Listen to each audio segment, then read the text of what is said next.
air traffic control. You're cleared for takeoff.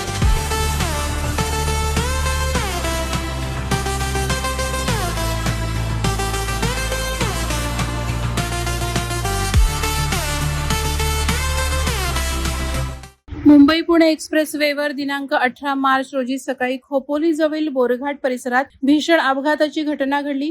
पुण्याहून मुंबईकडे जाणाऱ्या कंटेनरने समोरील 4 कारना जोरदार धडक दिल्यानं हा अपघात झाला. या दुर्घटनेत कारमधील तिघांचा जागीच अंत झाला असून 3 ते 4 जण जखमी झालेत. मिळालेल्या माहितीनुसार नवीन बोगद्यामध्ये कंटेनरने प्रथम एका कारला धडक दिल्यानंतर तो कारवरच पलटी झाला. याच वेळी समोरील इतर 3 कारनाही जोरदार धडक बसली.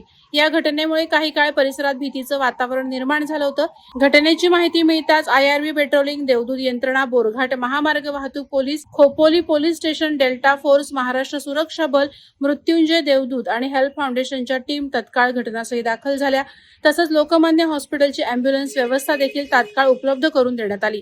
बचाव पथकांनी कारमध्ये अडकलेल्या प्रवाशांना बाहेर काढून तातडीनं रुग्णालयात हलवलं. अपघातग्रस्त वाहनं क्रेनच्या सहाय्यानं रस्त्याच्या कडेला हलवण्यात आली असून त्यानंतर वाहतूक पुन्हा सुरू करण्यात आली आहे. दरम्यान या भीषण अपघातामुळे पुणे मुंबई एक्सप्रेसवेवरील सुरक्षिततेचा मुद्दा पुन्हा एकदा चर्चेत आला असून वाहन चालकांनी वेगावर नियंत्रण ठेवण्याचं आवाहन करण्यात येत आहे. वादळवारा लाईव्हसाठी दत्तात्रय शेडगे, खोपोली.